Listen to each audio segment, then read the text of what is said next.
assassinate my character. What that showed me, remember this lack of a conscience when I come out. Remember this lack of mercy when I come out. Niggas is hypocrites. So, okay, you want to see some macho shit? I'm the most macho nigga out here. I thought you niggas knew. I'm the most thuggest nigga out here. I have no motherfucking fear. I have no fear. I have only ambition, and I want mine. And I will do anything to protect and feed my family. And these niggas represent a threat. Because I worked too hard on this. Yeah. Talking to my mirror like I love you so much. Curving on my critics like I heard you, so what? You can't kill my confidence, I think I'm the man. Tally all the I ever gave on my head. Lately I've been living like I can't take a loss. They ain't wanna help me, that's what made me a boss. You can't kill my confidence, I think I'm the man. We don't give a that's what they don't understand. I'm back again like flu season. I broke records while loose leafing. I'm coming down my roof, leaving. Don't give a I don't care. Did it for my lonesome. No wonder now I'm on one. No shortcuts on that long run. All I really want is my share. Get on my God, I might tell them it's nothing. In the discussion, go them feelings, I throw all my pain on percussion. It's disgusting. I hear them bragging about that they did, and it do not move me, not in the least. They ain't been dropping no seeds in the soil, but swear that you on my spot at the feast. I've been on go mode, showboat, rowboat, wave ride. Cool shorty, too naughty, pool party, wet for the face ride. Annie up, penny down, hand me down, thrift store, old drip. New money, too funny, old shorty talking about, oh. I'm on that now, can't get a pass now. I'm a cash cow, keeping it brash now. Trash now, I'ma pass out. I've been killing my lows and living on highs. You see in the skies the proof. You could just see in my eyes that there is no lies. I cannot disguise the truth. I've been duck dog getting shit to my new merch, colored duck sauce on the new couch with my Chuck song. Get the on. Yo. What it do? What's good, we gotta start it off right. Hold on, classic. Hold on, brother. We gotta start it off right. And right, we start off every debate center right. We got to do it right. We kind of came in late, but please forgive me. And I'm doing this not only for myself, but I'm doing it for you too, because we both deserve it. Right.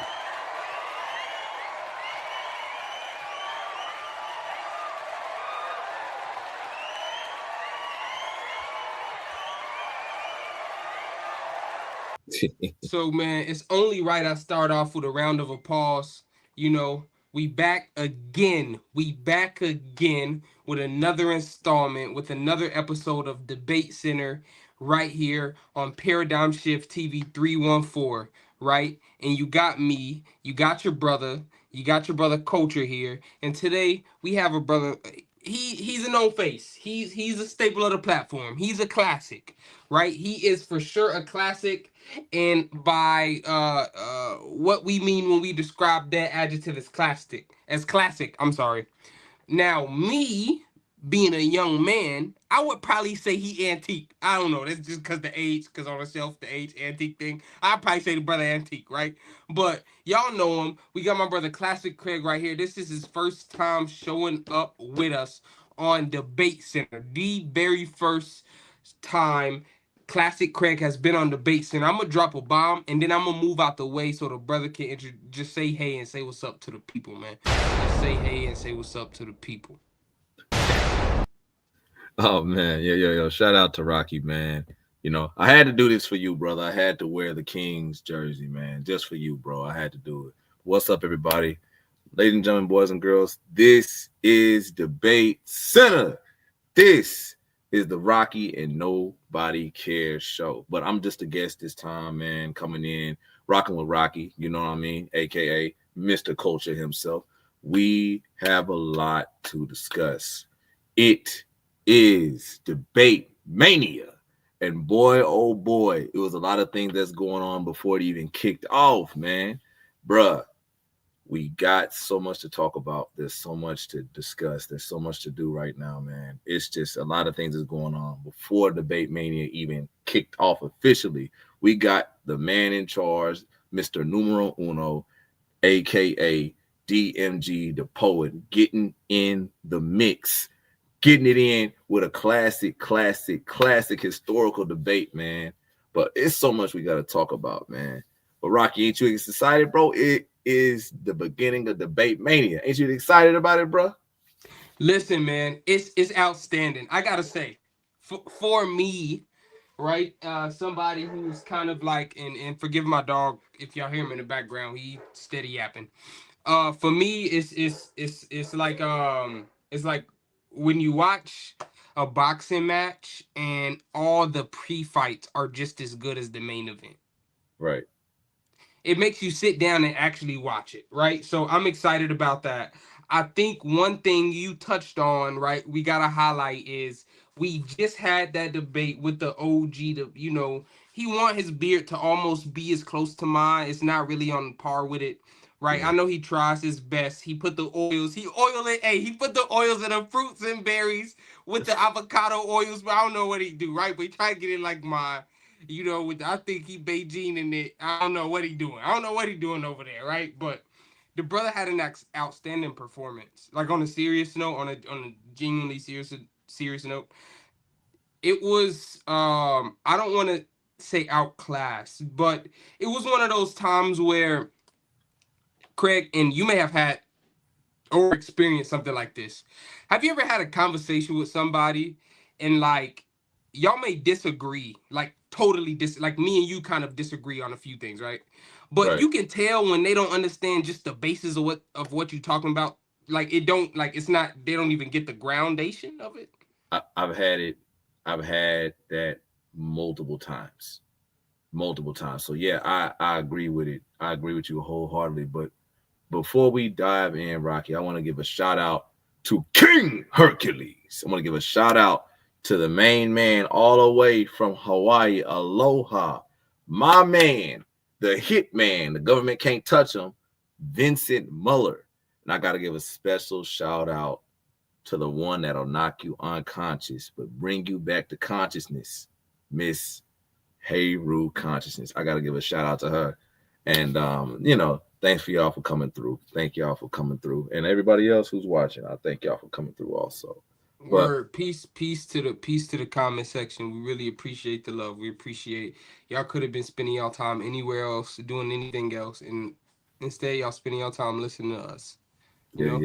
Because we got a lot. We gonna get into it though. I want to get to the DMG stuff. I know there's even more topics you probably wanted to give a short preface on, but I want to get straight into the action we had, the most recent action, because we've had a good amount of action since the last Debate Center episode. Exactly. But I want to talk about the most recent because it's the most fresh in our memories. Yes. Happened last night. On Sarnetta, matter of fact. I have a bit to say. All right, what you got, Culture? I don't know, and it could be. I want to say I appreciate you wearing that bronze jersey. That is a colorway I don't think gets enough appreciation in the Lakers colorway, right? But I have a lot to say about that last night. Too much to say. I don't know if you want me to go first because it's gonna be a lot. No, Rocky, this is your show. Go You're first. You're the guest. That's what I'm saying. I know. I want to wrap up the segment. Go ahead. I want you to start it off. I'll wrap up the segment, guys. This is what we do at Debate Center.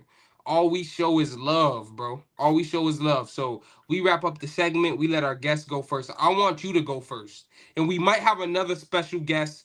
And I don't think he's been on an episode of Debate Center either today. Just letting you guys know, a little teaser, But I want you, Craig, give us a little something of your opinion, and then I'm gonna go in on a few topics, and I'm gonna try not to be too long with it because I know the show we're not trying to be here all night, right? So I know you're not trying to be here all night, but Rocky, if you gotta get it off, brother, get it off.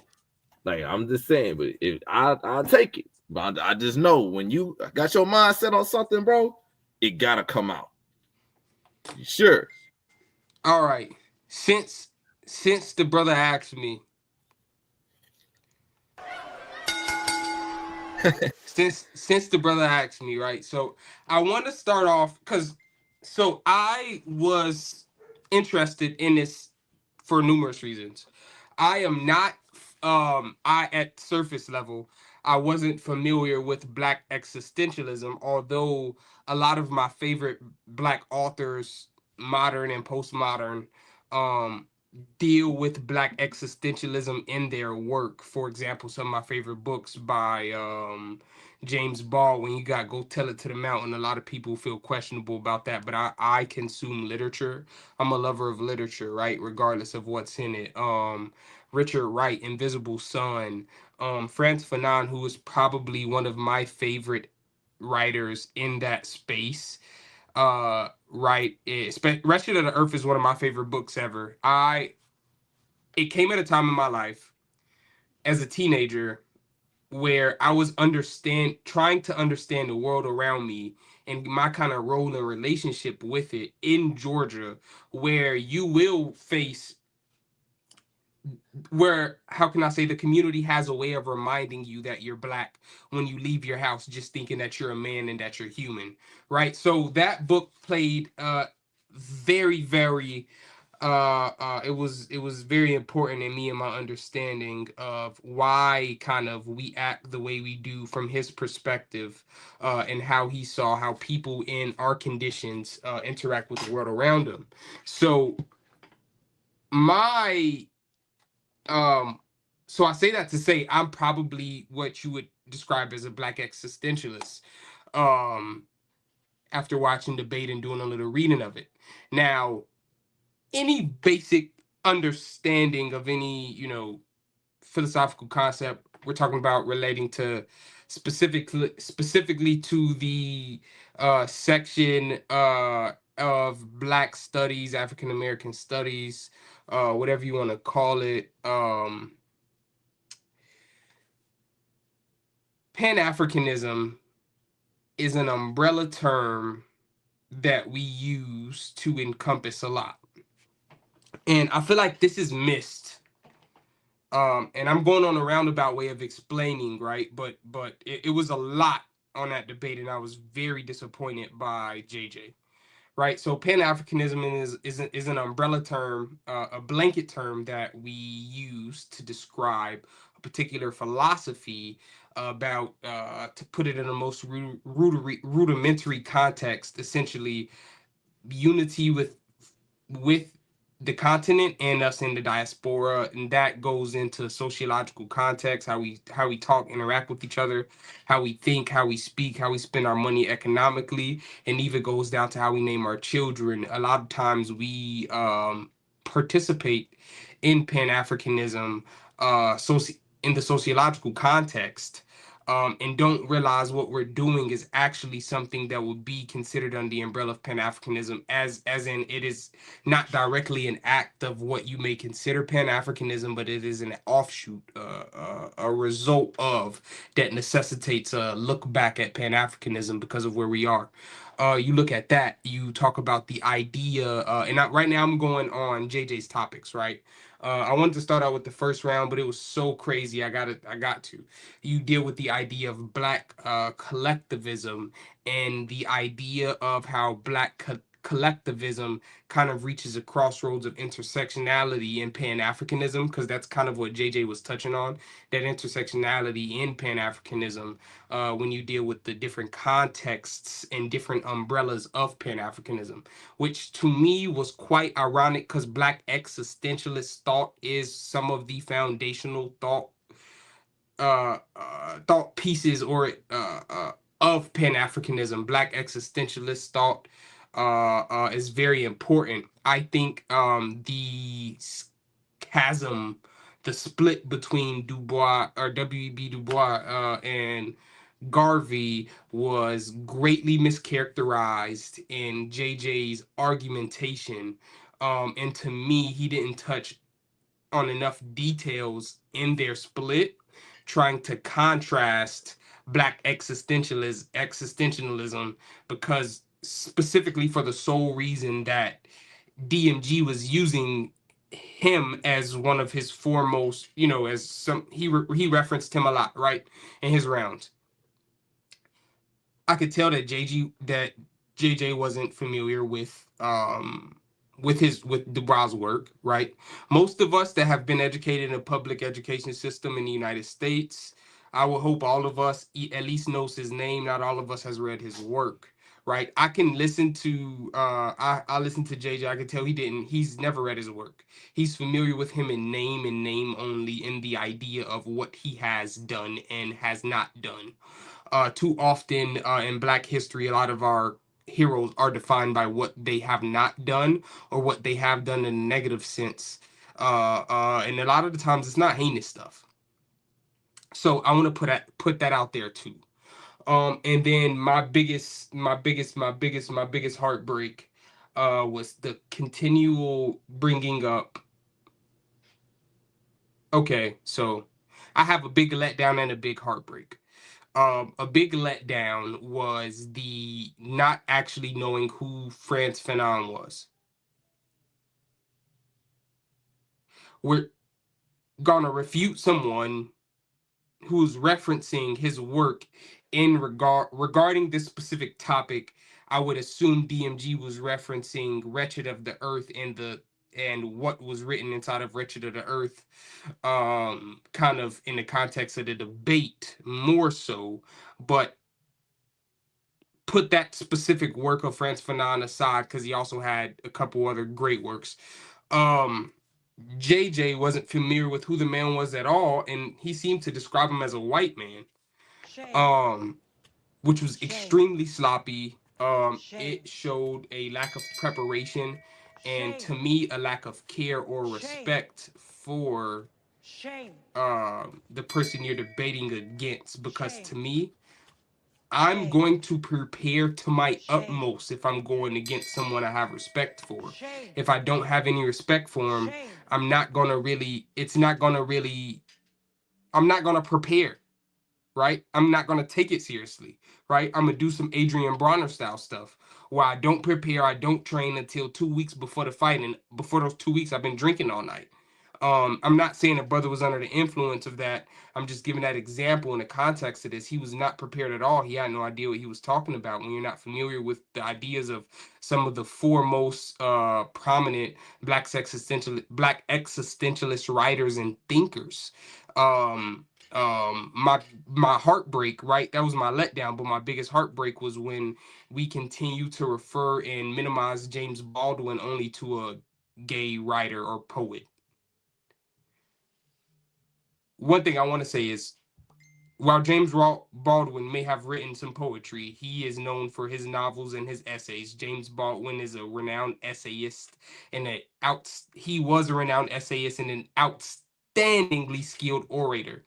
So we're going to start with giving him his respect there. He was a writer in a time where socially and culturally that was not accepted, right? In the time we are now, and dealing with the context of Black existentialism in the context of that debate, I think you would have to bridge on a kind of intersectionality there, where James Baldwin and who he goes to bed with at night is totally irrelevant to the ideas he espoused and what he attempted to accomplish.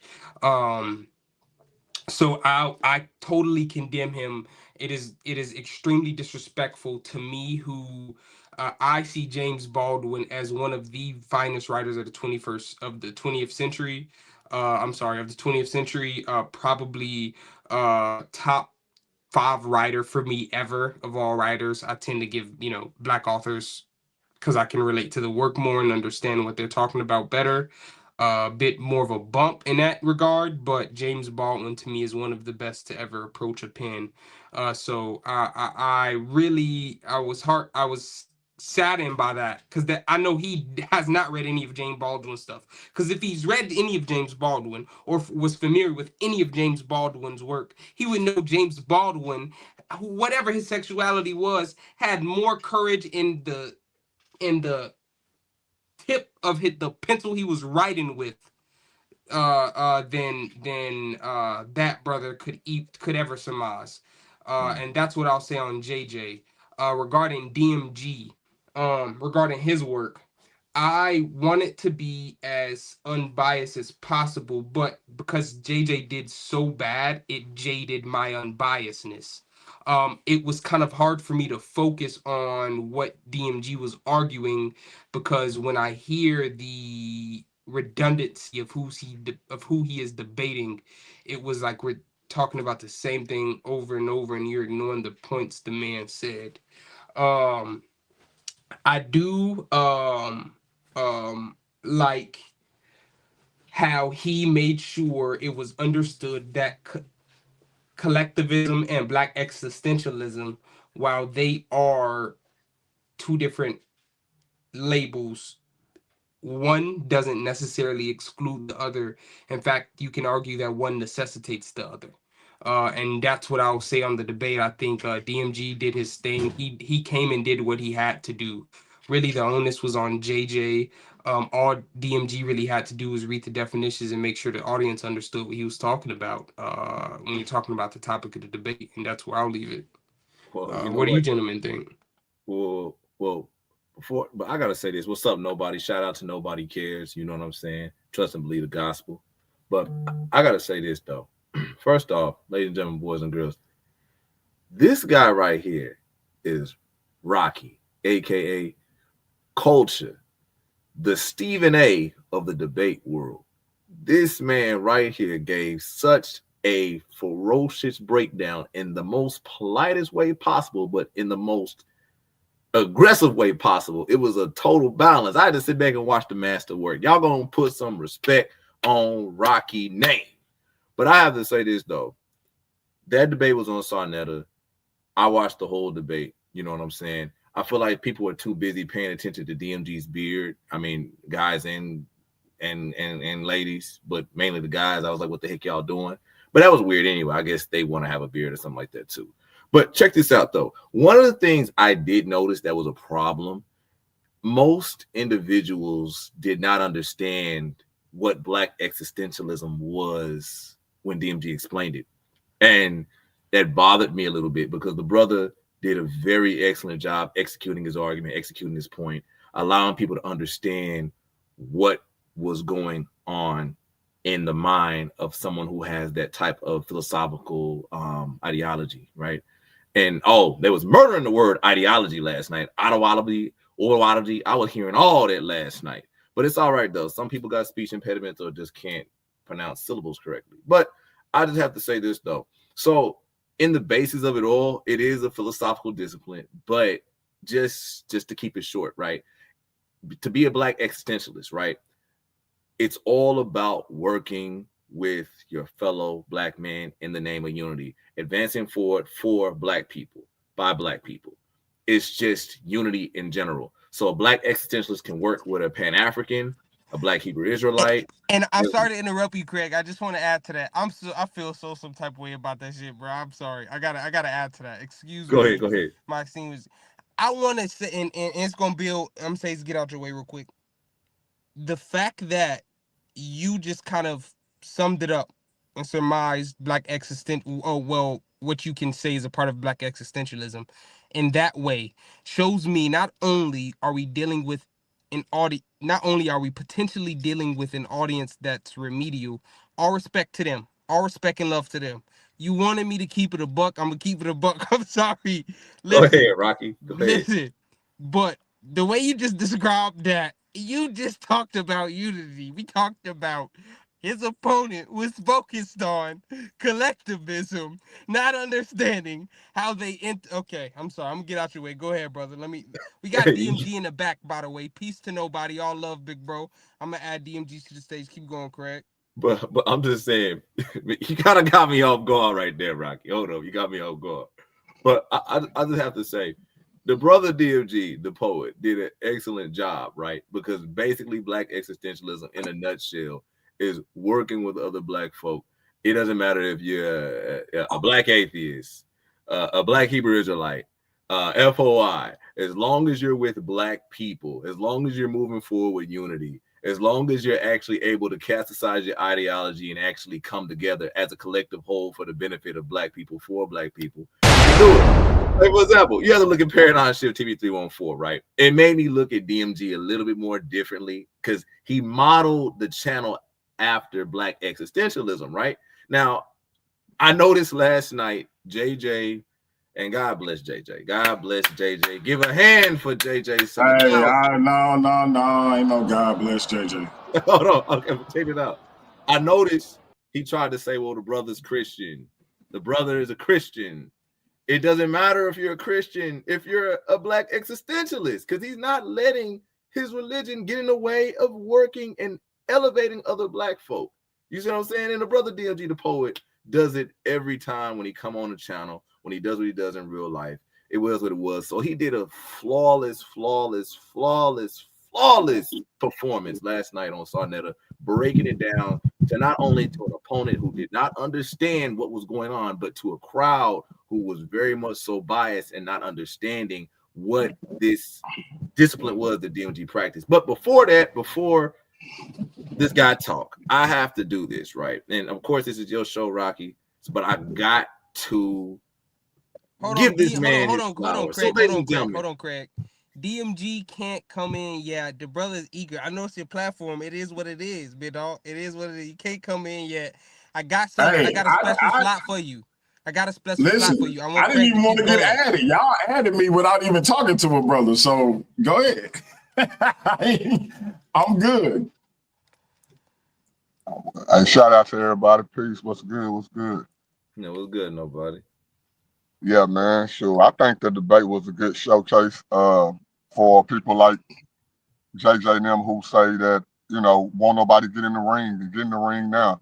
DMG ain't been in the ring for a while. So for him to, you know, have built new fans over time who haven't seen him debate live and stuff like that, you know, this was their chance to see it, man. So, I mean, if anybody thought that that DMG wasn't going to win a debate based off a title that he brought to the community that the majority of people probably don't even know or didn't know what it was, that that person was going to win in a debate. And, you know, I'm cool with JJ, so it ain't got nothing to do with no favoritism. But every show that DMG opened up with, if you listen to the intro of what he say, shout out to my, and shout out to, and shout out to, and shout out to, and then ended all with saying, if you black, I'm with you, and I hope that you're with me. I mean, that should prove the definition of black existentialism. So, exactly. Yeah, so I don't even know why you were saying, man.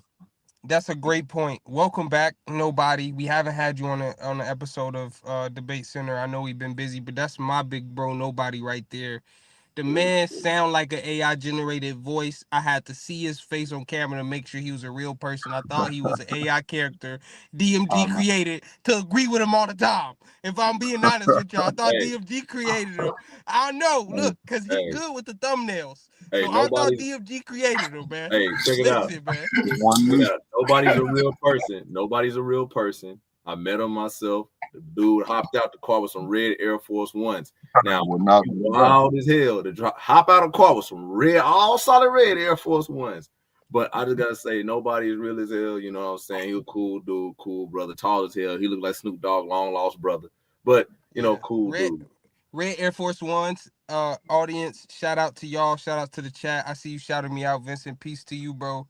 I want to let everybody know this is a PSA. Do not talk crazy to nobody. He wear red Air Forces. Don't nobody do that. That's worse than the black ones. Nobody does. Why y'all red Air Force energy. He is about action. It's faster and worse than the black ones. You got I may be too old to understand, but and I ain't that old. But what's up with the red Air Force Ones and why they dangerous? Because I got them on. Nobody. I gotta ask you something. I got a quick question, right quick. Would you smack a nigga? It depends. Over what? Nah, I ain't gonna just randomly slap nobody. No, I'm talking about. You said it depends, but if it go there, would you smack a nigga? Oh yeah. Okay, so that's the point. That's the point. Right there. That's the red Air Force energy. That's red Air Force energy. Right there. Red Air Force energy. Open palm. Yeah. Instead of punching them is crazy. You trying to disrespect somebody like that? I'm just. I definitely open hand slap a dude in the face. Yeah. Oh yeah. Hey, that's nobody, y'all. That's nobody. Man. Nobody cares. No, man, don't let them. I don't be doing that stuff though, man. No, I ain't. I ain't. I work in security. I keep my hands off people unless I have to. I'm real respectable. I'm a yes ma'am, no sir type of dude. You know what I'm saying? No, I ain't I ain't on that type of time. No, I know. Okay, word. We just talking about That's someone. back in the day. But I do want to say this though. But I just have to let everybody know, you know what I'm saying, how BMG did it last night, bro. It was like it's a hell of a way to kick off the beginning of the debate mania. Very masterful with the brother, you know what I'm saying. The dude was grand in his performance, right? Now, Rocky, you broke down, and that's why I had to let you go first, because I know you in the literature. I know you're into everything. And I know when JJ called Frantz Fanon a fairy pop fairy, I know that made your skin boil a little bit. You know what I'm saying? It Like, didn't even hurt as much as the James Baldwin stuff. I'm gonna be honest, because I know like Frantz Fanon, I'm not surprised that he doesn't know about his work. I found out about him on an accident in I think a freshman in college, summer of my senior year of high school. I just grabbed a book because that's something it looked like something I want to read in a bookstore. right. I was just heard about James Baldwin because my dad had the same reaction when I was explaining to when we were talking about James Baldwin, and kind of talking about his literature, because my dad, of course, has the respect for the work he did. He was very integral and important, but he mentioned that blemish, that we look at it as a blemish, right? And I think in modern day society, we got to look at things different, because James Baldwin's one of the greatest people, one of the greatest writers ever to live. Let alone he's black. He belonged to us. I take him as an uncle any day. I take him as a great uncle any day. I'm tired of the disrespect we put on James Baldwin. You hear it from, especially from, I guess, JJ and my dad in the same generation.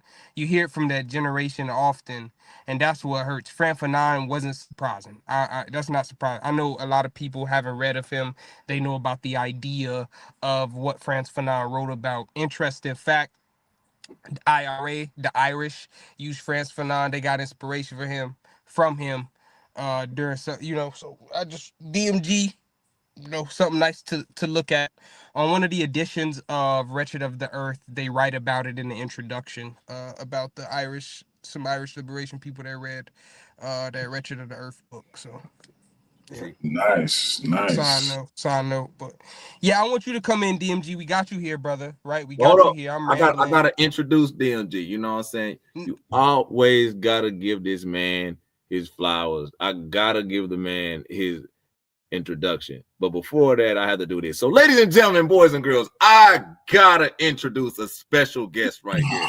Standing at 6'2", the man who can never be contained, the brother that stands in all types of bullshit but makes it all peaceful, the brother that is your brother, my brother, not your mama's brother, but the brother man of the community himself. Every other time the champ is here, wants to be him. Every woman wants him, but he's loyal to one woman, and that is JAM. Ladies and gentlemen, boys and girls, I gotta give you the father, the warrior, the poet, the mechanic, the chef, the mathematician, and the negotiator himself. Ladies and gentlemen, boys and girls, I give you the infamous DMG, the real black existentialist poet in the building. DMG, before you say anything, that was a great introduction. I know you're gonna comment on the introduction. I want the first thing you speak to, I want you to get right into the action. We seeing you after the fight. You still got the towel over your head. You just got your belt. I need that. I need that energy from you. Before we get into the other energy, I need that first from you. Well. First of all, let me say this for the record. I gotta do a round of like just 5-second applause.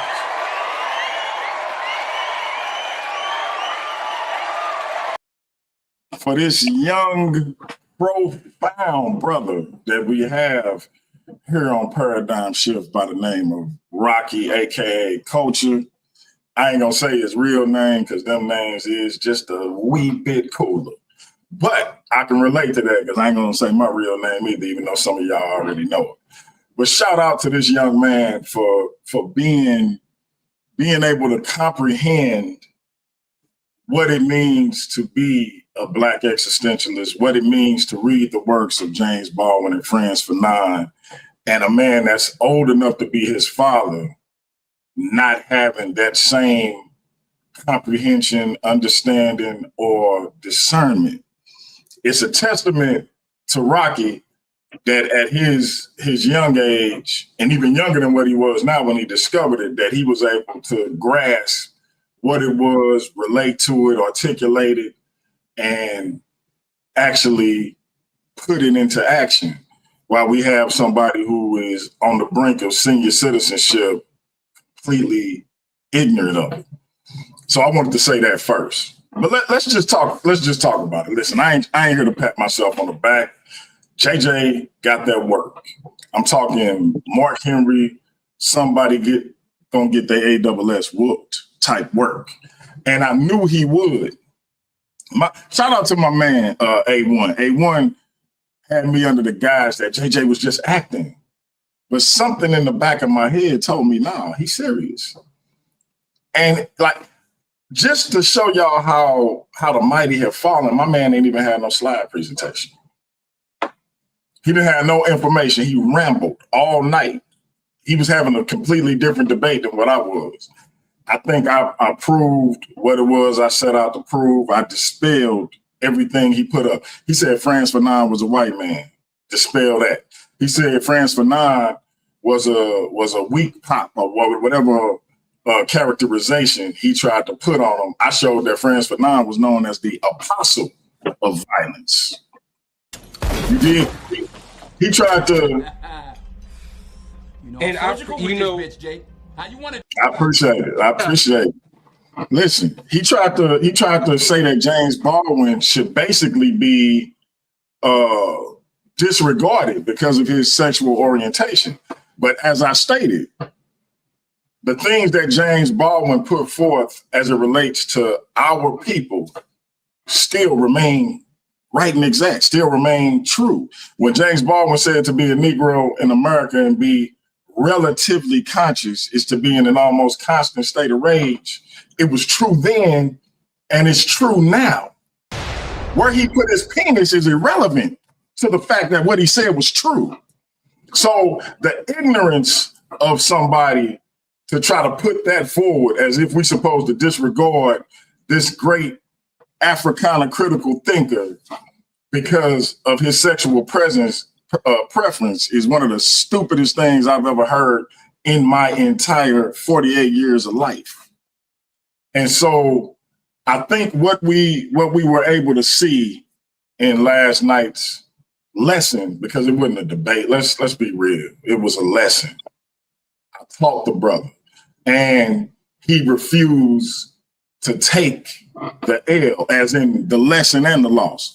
But again, I taught him, I educated him, and he just refused to learn.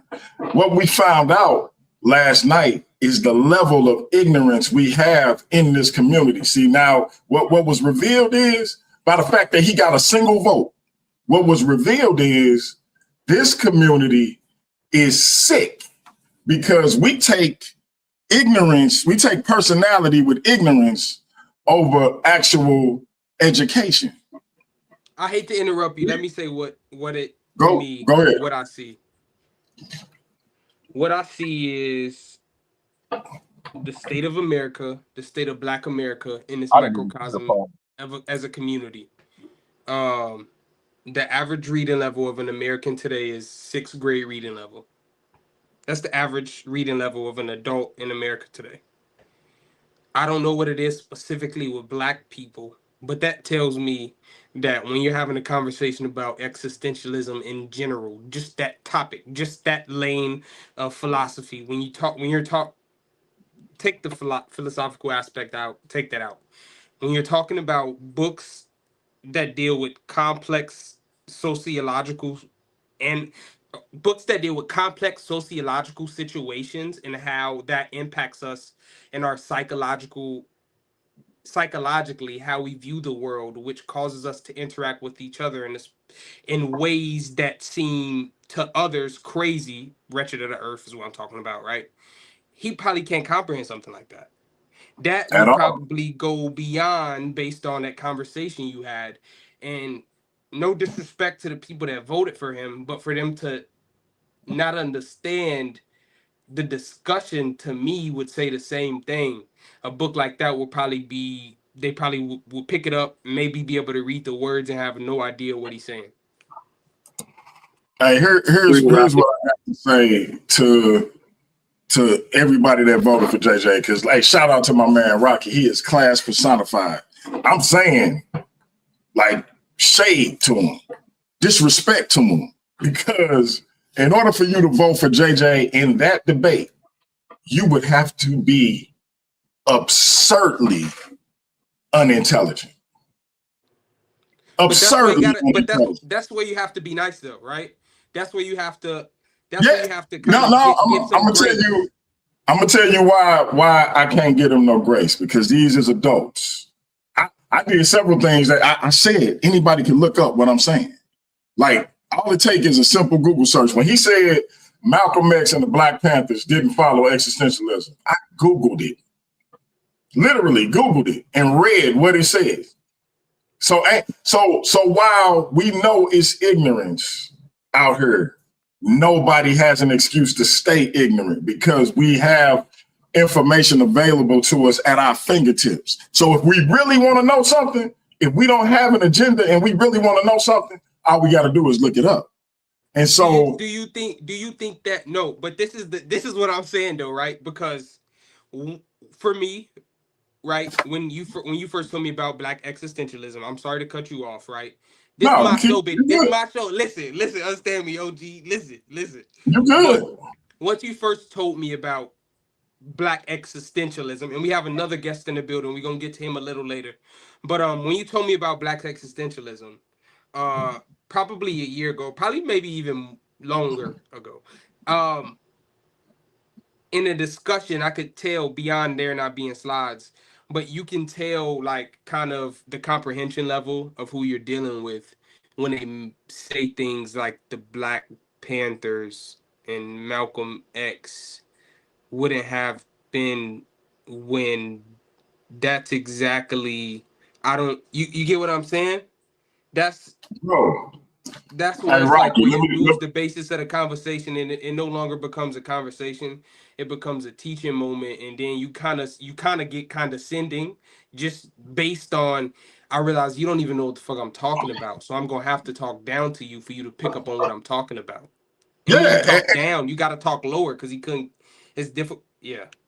Listen, the funny thing is, the brother, I knew the brother was desperate when he said what he said about me and my wife, as if what he said would be something for me to be ashamed of. We talking 28 years in the game. See, like, I respect Sinetta, so I stayed cool, right? I thought about my sister, Michelle Turner. I thought about my wife who was watching. I said, I ain't gonna even get out of my body, because everybody know I wanted to go there. But I can say it here on my platform, and I ain't got a curse to say it. You don't see me. Ain't nobody in this community seeing me from house to house and woman to woman. Nobody. I've been with the same one since 1994, September 11th, 1994, as a matter of fact. Damn, I wouldn't even thought of it. You know what I'm talking about? Some of y'all wasn't even a twinkle in your daddy eye when me and her decided we was gonna get this thing popping. Never mind, I had been giving her the googly eyes since 1985 when I was 9 years old. So all I'm saying is, for him to try to make that something for somebody to be ashamed of shows you this man has no level of intelligence at all. Why would I be ashamed of anything that my wife led me to? My wife of 28 years. Like, what is we talking about? But see, when you're jumping from house to house with different females, you ain't got no conception of how two people can come together and learn and build with each other, because you too busy trying to get a roof over your head for the night. You too busy having white women say they got the best, but JJ even better than Black women. It's your legacy, my G, in this community. My legacy is that whenever anything come up, I'm giving my wife the utmost props. 28 years deep, my G. 5 kids and they all thriving. So you can't never shame me about anything connected to my wife. That's the best thing that ever happened to me in my life, period. Now, get like me and maybe we can have a conversation about that. I could teach you, my G. Black existentialism ain't the only thing I could teach you. I could teach you how to be a man of integrity when it comes to being with your woman. You ain't got to worry about what's going to happen if she puts you out, because you wouldn't even be doing nothing to get put out. You feel me? You ain't got to worry about some random snow bunny saying she better than you. Told her she was better than black women because you were so desperate to stay up under her roof. You had to say whatever you had to say to make that happen. I get it, brother. I ain't judging you. I'm just letting you see the difference between you and me. It's levels to this, and I'm up here and you down there. See, I can articulate my thoughts without having to, mumble and fumble and call existentialism exorcism, and I can say ideology without whatever. I don't even know what you was trying to say. Get them rocks out your mouth. Get a pen and pad and take notes when you're talking to me. I can teach you some things. So at the end of the day, that was a lesson. Shout out to Sarnetta for letting me come over there to teach. And as we saw, the brother continued to conflate existentialism with Black existentialism, even though I read the definitions of the two, even though I said what each one represents, what similarities they had, which is simply the study of existence. That's the only similarity they really have.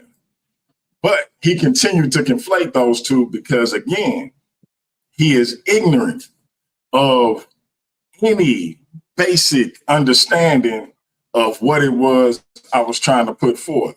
He said he never heard of it. When they teach it, he claimed to be a scholar. Now, I know that that's like the most insulting thing to say to a scholar, that this man claims to be a scholar. But my point is, he claimed to have knowledge of what it was we was talking about. He claimed to have knowledge of that. Say it can't come up here? No, we not doing a link for this show. We're not gonna do a link for this show. Y'all can run it a live after this, but I got a Dr. King on a show on Dr. King called Re-Killing King. We getting into how Hoover's FBI is trying to tarnish the legacy of Dr. Martin Luther King Jr. That's gonna be in about 12 minutes. So we is gonna wrap this up, but feel free to jump on when I have people come up on that show. I'm gonna say interested to see that too. I'm gonna be interested to see that because I saw a few videos with people going over in it, and I thought my initial reaction was, I'm skeptical. Why this? Why now? What's the context? Are you trying to dirty his image with? We already don't trust we don't trust with the shit they go. You already know what that is, but right. But if we gonna take what's in there, right? I'm skeptical of it, but if we gonna take what's in there, are you trying to dirty that image because when some stuff come out about this man, y'all gonna try to say, well, MLK did this, so this man, right, that we trying to get that info on, that we know guilty of this, when it come out, y'all gonna try to say he not that bad because MLK was having orgies or whatever. You understand what I'm saying? I feel like that's what they kind of trying to pump fake. And this the thing, and I'm gonna get into that because first of all, let's just say everything they say is true. How does that diminish what he put forth as it relates to pushing us forward in power? Facts. Considering that it's J. Edgar Hoover, who we talking about, a man who said that black leaders were the biggest threat to national security, while at the same time saying the mafia didn't exist. Yeah. A man who himself was purported by multiple sources to be a cross-dresser and in a relationship with one of his subordinates for years. So again, he would have had to come out the closet before we could talk about anybody else's integrity. So all I'm saying is, but again, you got to take these things with a grain of salt. We know that this man orchestrated the death of 21-year-old Fred Hampton through COINTELPRO, having another black man infiltrate that man's organization. We know that the FBI can be culpable in the deaths of Malcolm X and Martin Luther King Jr. They had them under 24-hour surveillance. So you mean to tell me somebody could actually do to them what was ultimately done to them with the FBI monitoring their every move? It don't really make sense to me. But we're gonna get into all of that. At the end of the day, I want to say this about last night. And this will be my final statement on it for this particular show. I'm glad I was able to shed some light on Black existentialism. I'm glad I was able to break it down. I think that it is the best ideology for Black people to have because there is no Black person, continental or diaspora, who would be left out. So again, I never said that Pan-Africanism was bad. I never said that Black Power was bad. I never said that any of our other movements or ideologies, philosophies, etc., were bad. My thing was to say that those are all under the umbrella of Black existentialism. And shout out to Notes from the Underground. Can somebody point to me where I just double spoke? You didn't double speak. But the thing is, what most individuals don't understand about Black existentialism, right? Go run up on somebody and ask them, do they want the fade, Leandre? I'm gonna mess around and play that video on the channel. Keep messing with me. But check it out, though. The thing is, right here, right? You didn't double speak at all. It's just people were so selective because what they follow. Hey, hold up, y'all. Somebody said, is DMG a regular guest on this channel? This must be a first time watcher. I hope you subscribe. Yeah, he's not the regular guest. He owns the channel. You know what I'm saying? So, but shout out to you, Chief. Shout out to you, Mr. Dredd.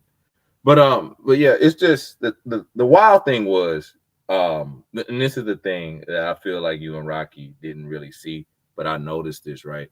When you read the definition, you told people to go and read, right? Everybody seen Boondocks when Ruckus had the book. He was trying to execute and do the exorcism to Stank Meter when he was inside of that lawyer dude. He was like, read, and he didn't want to read. That's pretty much what it was right there, right? And not only that, the problem was, right, shout out to Mr. Ortega, right? He came up on the panel and explained that you guys were having two different debates. Facts. Existentialism versus Black existentialism. So JJ was trying to force existentialism. I was talking like JJ now. Existentialism, right? It's contagious, bro. It's contagious, bro. He tried to force that onto DMG's argument with no PowerPoint, no form of information, nothing but growling rhetoric and primal sounds. You see what I'm saying? And I get it, but it wasn't good for a debate. But I have to say, I got to give a shout out to DMG for actually standing on business, actually producing the evidence and actually educating. No matter how irritated he was, no matter how many times he had to take a sip of the White Lightning, he kept his composure. You know what I'm saying? So I got to give a shout out to him for that, right? But I know, just listen, ladies and gentlemen, I just have to say this. This is the beautiful beginning of debate mania. The beautiful beginning. Because check this out, right? DMG went there in the spirit of debate, in the midst of a crowd that was biased towards him. He had his loyal supporters, but the crowd was biased towards him. He went in there He stood on business, and the man had about like 77 to like about like 80% of the votes, while JJ had about like 33. So his point was able to actually stand strong, and he prevailed at the end of the day. But one of the things I do gotta say though, right? Because DMG has a show, but MLK, and I want to speak about it just quickly. I believe he who controls history controls the future generations. So in that case, right, MLK actually affected the economy. So I get why old boy said that black leaders such as him was dangerous, because I got to keep it a buck with you. Everybody know how I feel about it. MLK was a more powerful leader, a way bigger threat than Malcolm X and any other leader, black leader so far. He was that dangerous because he actually affected the economy because of his non-violent act. Because of that, it made the whole world look at how devilish America can be, how full of hatred they were. Even though they tried to preach this weird, crazy, weird good individuals and all that, MLK exposed it all to the world. So I can see why they're trying to tarnish his name because of, what he did to America back in the day, and they can't have that again. They can't. But a lot of people don't even see that MLK practiced a form of black existentialism because he worked with individuals outside of his belief. He did. He worked with them, and he was for black people. But, a lot of people sometimes still don't get the mix of it. But we're going to get into that. But For sure. Hold on, hold on. Before we get into the next moment, Craig, we have a lot coming. I know you wanted to speak on what we have coming. We have a brother nobody. I invited this particular brother because he's one of our hosts on the platform, one of my favorite hosts. My brother, right? My cousin from Baltimore. He just got a little accent. They say R's where they shouldn't be. There's no R's in that word, but they pronounce the R sound. But we love them. Those are black people. We love them. So I'm interested, Cannon. I want you to give us a quick, 2-3 minutes. I want to know what's your take. Our guest analyst, our brother Cannon. What you think about what's going on? What you think about DMG? What you think about Hemi and Quinn? What you think about the Hemi and KOT upcoming debate? What you think? What you think about what you think about everything going on? All things paradigm shift, debate related. Give us a quick analyst update. I'll go in reverse. I'm curious to see what happens with KOT versus Hemi. I'm not sure, but I'll just say this: the way the trajectory is going, as long as he can get past KOT, and then I don't know what to expect between him and Josh Hughes, but if he can get to that belt, Hemi could potentially be one of them ones. We have to see what's going to happen there. We joked around behind the scenes, but he could potentially become Hemi 2 belts. That's a solid name for him. I like how he's moving.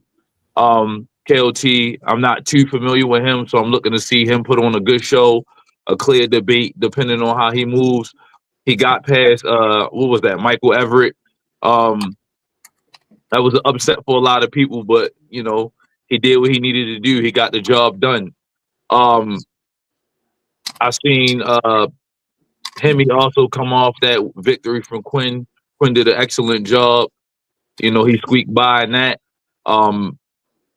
I think this guy's a workhorse. I think that Hemi is a workhorse. We'll see what he does. Now to yesterday's proceedings with the man, the myth, the beard, a paradigm shifts. HNIC. Well done, my brother. Well done. I was a little confused as to what was going on, because when I think of black existentialism, I don't understand why there was so much confusion during the polling. Let me explain. I was watching the live, and a couple of guys was like, "I'm sorry, DMG, I gotta go with my man JJ 7000." I'm like, man, that might be some form of nepotism. They must have been related to bro. There was no reason to pick him. That man was hollering RuPaul and all this fairy pop. So I'm like, come on, yo. for him to not know what black existentialism is, I was kind of disappointed. Because when I think of that, like I felt like I talked about this type of stuff in like my 10th grade class. But like I think we had like a little section, and it was like, how do black people find freedom and like meaning, you know, in a world that tries to deny our humanity, something like that, or you know, or what about what does it mean to exist when society defines you by stereotypes or tries to erase your identity, something like that. Those are the things that came to my mind. And so when I listen to the debate, I'm like, bro, you don't know what you're talking about, because pretty much all major black movements, whether it be civil rights, black nationalism, Pan-Africanism, Afrocentrism, black feminism, and even hip hop culture carry out existential questions. So it's just like, for me, I just didn't understand why he couldn't wrestle with that versus the core existentialism, like existentialism proper. So for me, I was disappointed. And then one of the guys had to like, I'm sorry, DMG. I'm like, bro, you don't know what you're talking about. You don't even know why you went with the other person. You heard a few buzzwords and you decided to go left instead of right. And so my closing thoughts would be this: there is a huge chasm in the black conscious community as a whole right now, because you have people that are uneducated that do a lot of talking and yakking, and they have no clue what they're discussing.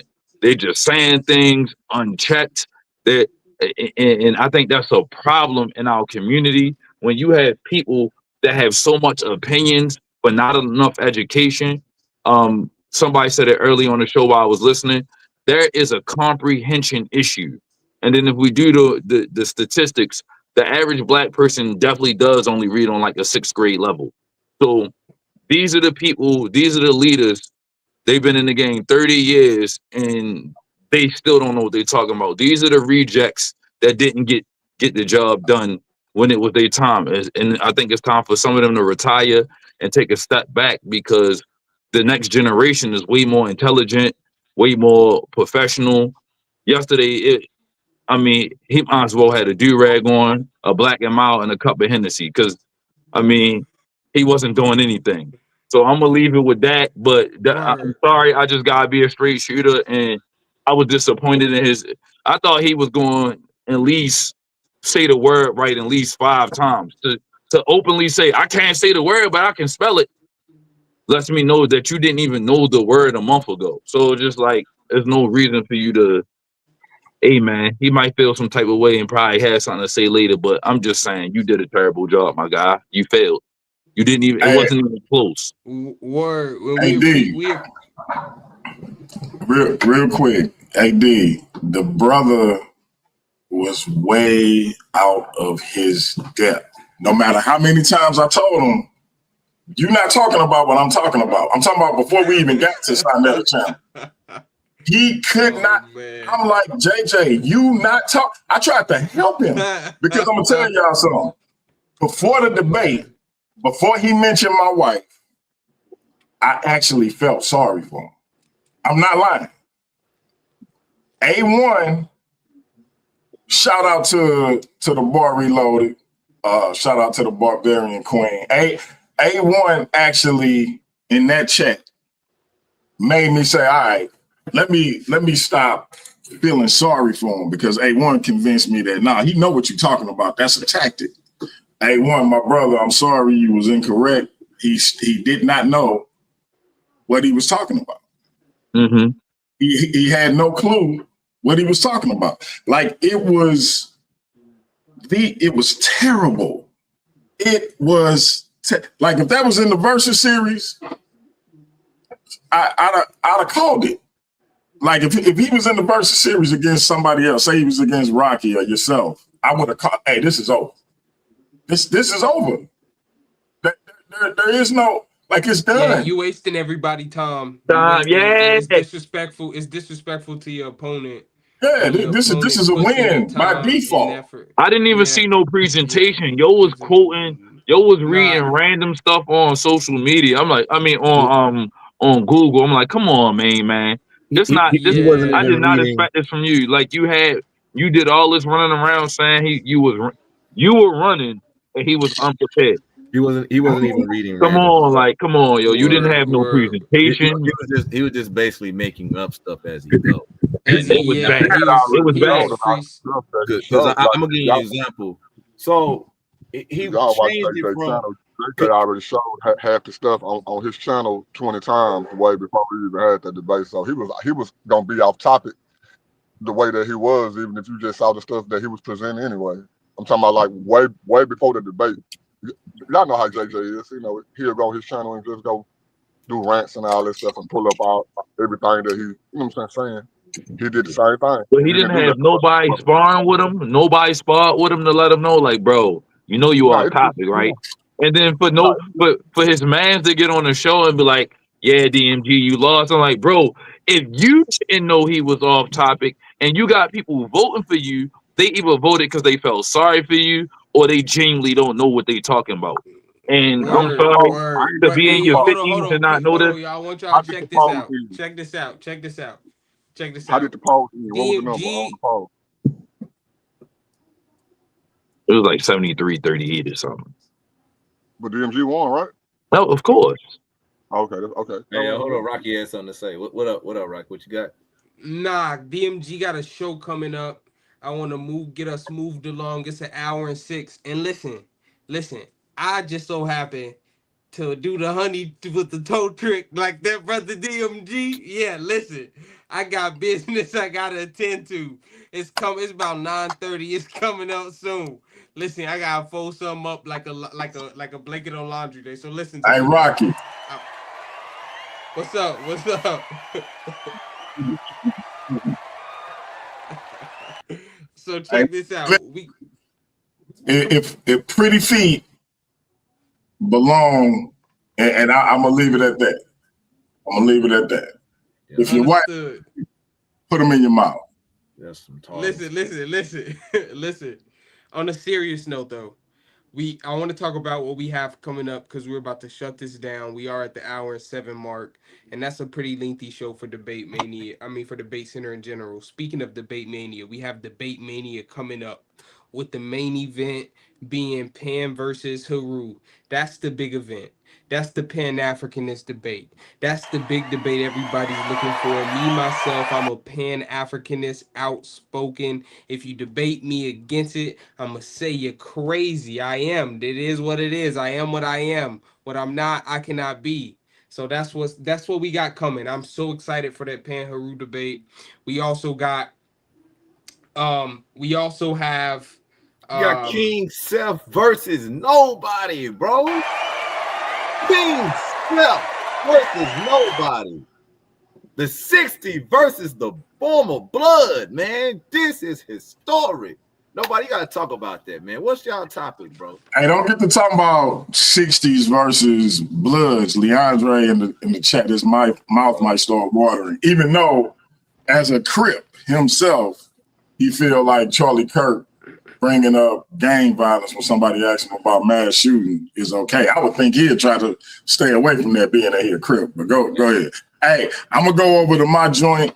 Y'all hit that link and come and join me as soon as these brothers wrap it up. Hey, I appreciate y'all coverage. Rocky, in particular, I appreciate your analysis. Shout out to my little bro, Nobody. Salute to Cannon. Classic Craig, I don't even know what you're doing here. But hey, everybody, hit the link and come holler at your boy as soon as the brothers get through over here. Classic Craig, I'm just messing with you, man. You know you the man. Peace, family. All right, dude. But what you got? Nobody talk about your debate with you and King Seth, man. We talk about that because we do got to get the heck up out of here.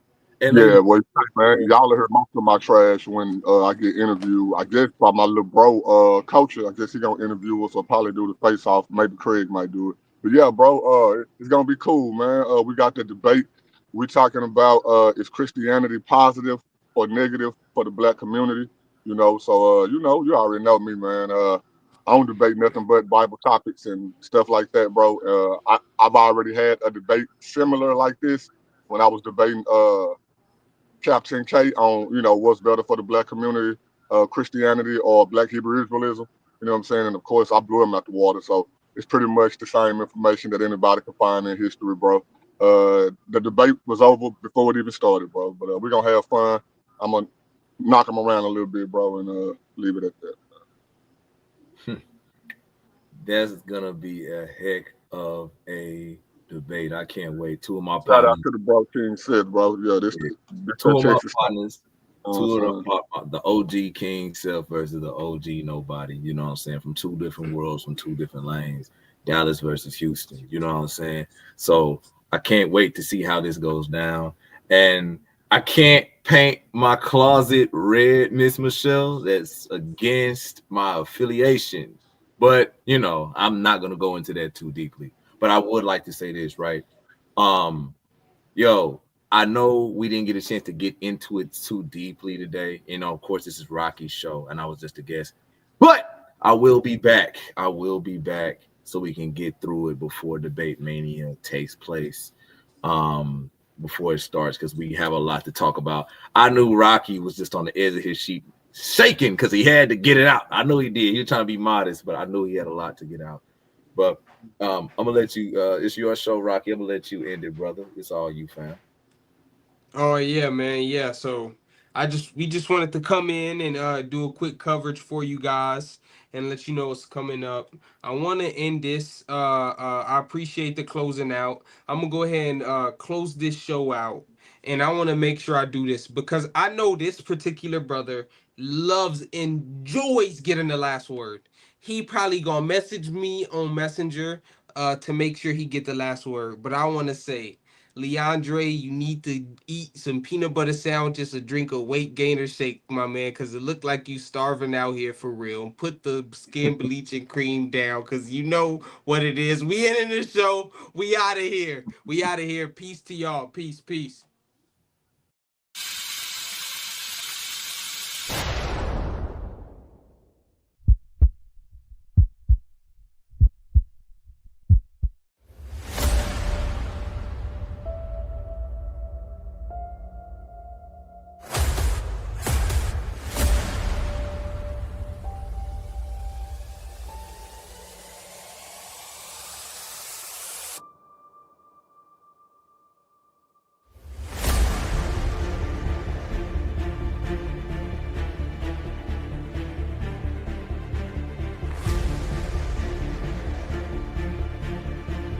On October 3rd through October 5th, the entire debate world comes together for 3 nights, one platform, one spectacle. This is not just another debate event. This is the grandest stage of them all.